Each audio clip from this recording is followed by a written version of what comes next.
안녕하세요. 마틀다입니다. 오늘도 이어서 준주 성범 읽어드리겠습니다. 제1권 정신생활에 유익한 훈계 제21장 절실한 통회심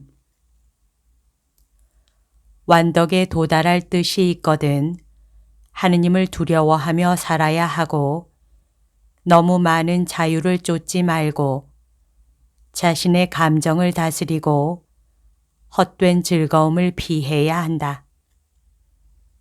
통회는 타락으로 잃어버린 축복이 들어오도록 문을 열어준다. 자신의 귀양살이 처지와 자신의 영혼에 가해지는 많은 위험들을 깊이 생각하고 묵상하는 사람이 이 세상에서 완전하게 행복할 수 있다는 것이 과연 가능한 일이겠는가? 자신의 결점을 가볍게 여기거나 이에 대해 무감각함으로써 영혼이 참된 통회를 느끼지 않고 마땅히 슬퍼해야 할 때도 오히려 헛된 웃음을 주는 일에 자주 빠져든다. 하느님을 두려워하는 마음과 양심의 평화에 기초하지 않는 자유는 어떤 것이든 참된 것이 아니며 기쁨 또한 진정한 것이 될 수 없다. 온갖 분심거리를 멀리 피할 수 있으며 거룩한 통회에 집중할 수 있는 사람은 복되다. 자기의 양심을 더럽히거나 거북하게 할 만한 모든 것을 피하고 버리는 사람은 복되다. 용감하게 싸워라. 습관은 습관으로 극복된다. 네가 사람들을 가만히 놔두면 그들도 네가 하고자 하는 일을 하도록 놔둘 것이다. 너는 다른 사람들의 일에 관여하여 바쁘게 지내지 말고 장상들의 일에 참견하지 마라. 너희 눈은 무엇보다도 항상 먼저 너를 살피며 모든 친구들을 훈계하기보다는 자신을 먼저 훈계하여야 한다. 남에게 호감을 못 받는다고 근심치 말고 하느님의 종으로서 신심 있는 수도자가 되는 것이 가장 중대한 일인 만큼 너 자신을 제대로 주의 깊게 살피지 않는 것이야말로 심각한 일임을 생각하여라. 이 세상에 있는 동안 위로를 받지 못하고 특히 육체적 안락함을 누리지 못하는 것이 더 유익하고 안전하다. 하느님의 위로를 받지 못하거나 매우 드물게 받는다면 이는 우리의 잘못이다. 진심으로 통회하는 일에 힘쓰지 않고 쓸모없는 바깥 사물에서 오는 만족을 완전히 끊어버리지 않기 때문이다. 너는 하느님께서 주시는 위안을 받기에 부당하고 더욱 많은 고난을 당하는 것이 당연한 줄로 생각하여라. 사람이 완전히 통회하게 되면 세상 만사가 거북하고 싫어진다. 착한 사람은 항상 아파하고 울 일들이 많다. 이는 자기를 살펴보고 남을 살펴봐도 괴로움 없이 생활하는 사람이 이 세상에는 없다는 사실을 알기 때문이다. 또 사람이 주의를 기울여 자신을 살필수록 더욱 아파하게 된다. 마땅히 아파하고 진정으로 통회해야 할 것은 우리의 죄악과 악습이니 우리가 그것에 묻혀 천상의 것을 잘 묵상하지 않기 때문이다. 네가 오래 살 궁리를 하는 것보다 지상에서의 죽음을 더 자주 생각한다면 생활을 개선하려고 분명 더 노력할 것이다. 내가 지옥이나 연옥에서 장차 당할 벌을 진심으로 묵상한다면 노동과 힘겨움을 자발적으로 그리고 끈기 있게 참을 것이며 험한 생활을 무서워하지 않을 것이다.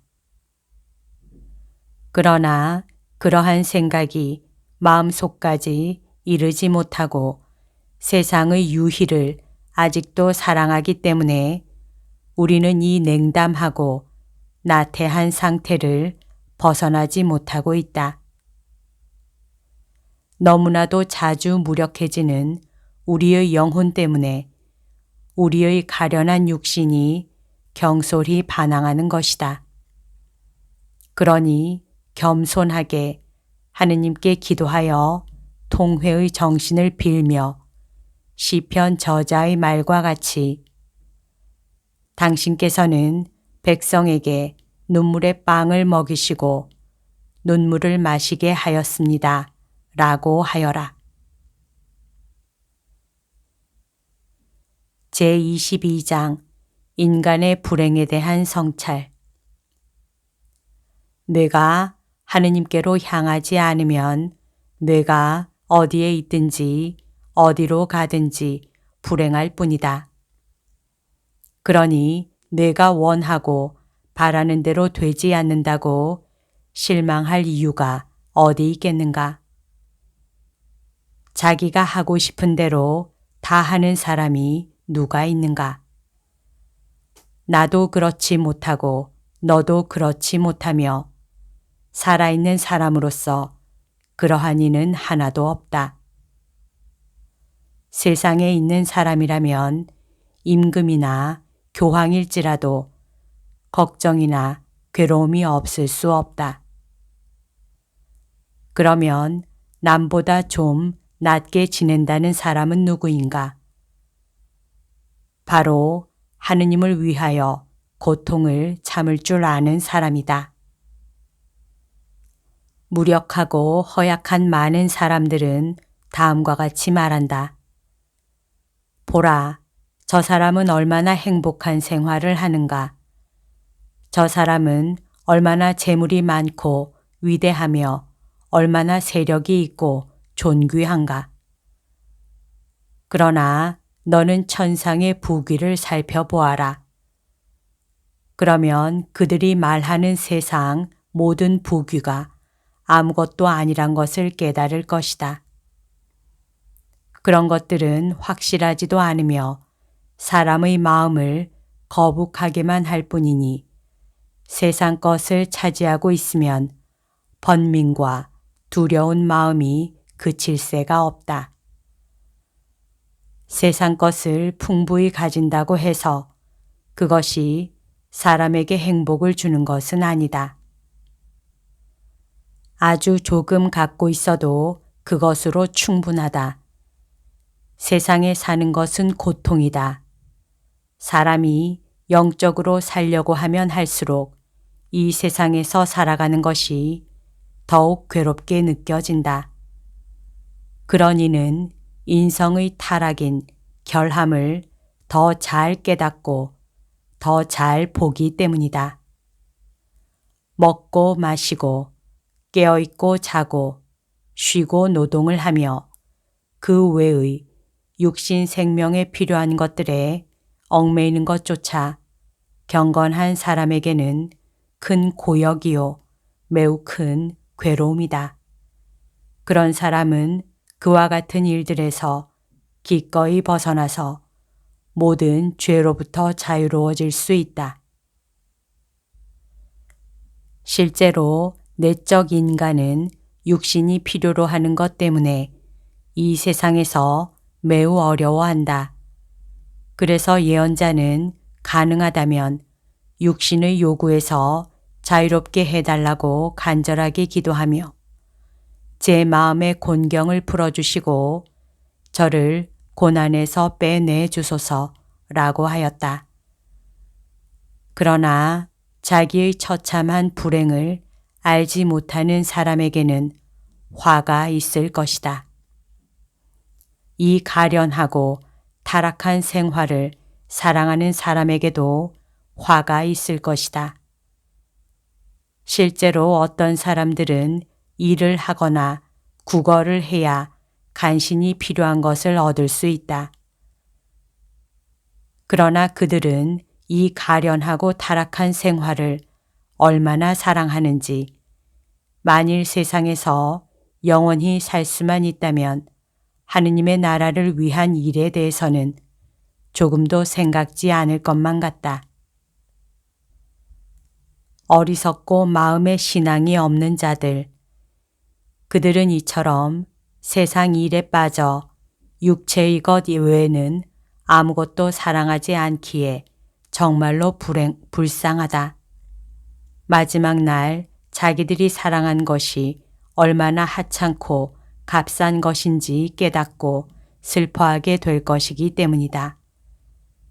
하느님의 성인들과 그리스도의 모든 신심 있는 벗들은 육신을 즐겁게 하는 것과 현세에서 인기 있는 것들을 찾지 않았다. 그들의 모든 희망과 목표는 오로지 영원히 지속되는 행복뿐이었다. 그들의 모든 갈망은 영구하고 보이지 않는 세상을 향해 있었는데 그것은 보이는 것을 사랑하는 것이 저급한 세상으로 그들을 끌어내리게 하지 않도록 하기 위해서였다. 형제여, 영적 생명을 추구하려는 마음을 잃지 마라. 아직도 기회는 있으며 너의 시간은 지나가지 않았다. 너는 어찌 결심한 바를 내일로 미루는가? 일어나라. 즉시 시작하며 다음과 같이 말하라. 지금이 내가 행할 때요. 지금이 내가 싸울 때요. 지금이 나의 생활을 고치는데 매우 적당한 시기다. 살기가 어렵고 고통 중에 있을 때가 공로를 세울 때인 줄로 알아라. 내가 쉬게 되기 전에는 반드시 불과 물을 지나야 할 것이다. 내가 용기를 내어 너를 이기지 않으면 너의 악습을 이기지 못할 것이다. 우리가 이 유약한 육신을 짊어지고 있는 동안에는 죄로부터 자유로워질 수도 없고 근심과 슬픔 없이 살 수도 없다. 우리가 아무 불행 없이 편히 지낼 수 있으면 오죽이나 좋으련만 우리는 죄악으로 말미암아 결백함을 잃음으로써 참된 복까지도 잃어버렸다. 그러므로 이 악이 지나갈 때까지 그리고 생명이 죽음을 없앨 때까지 인내를 가지고 하느님의 자비를 기다려야만 한다. 인간의 본성은 어찌 그리 연약하여 악습으로 끝없이 기울어지는지 너는 오늘 너의 죄를 고하고 내일 또다시 그 죄를 범한다. 지금은 주의하겠다고 결심하나 1시간 후에는 아무 결심도 하지 않은 듯이 행동한다. 이와 같이 연약하고 한구치 못한 우리는 스스로를 대단하게 여겨서는 안 될 것이다. 우리가 하느님의 은총을 통해 오랫동안 많은 수고를 다하여 얻은 것도 이를 소홀히 하여 순식간에 잃어버릴 수 있다. 그렇게 빨리 열의가 없어진다면 결국 우리는 무엇이 되겠는가? 참다운 거룩함이 없는 생활을 하면서 평화와 안위 속에서 휴식을 찾으려 한다면 그런 우리에게 화가 있을 것이다. 그러므로 훌륭한 수련자들의 경우처럼 바른 생활 규칙과 관련하여 다시 한번 가르침을 받는 것과 앞으로 개선하고 영적으로 성장할 희망이 있는지를 살피는 것이 유익할 것이다. 여기까지가 오늘 들려드릴 내용입니다. 오늘도 하느님의 뜻 안에서 서로 사랑하는 하루 보냅시다. 사랑합니다. 축복합니다.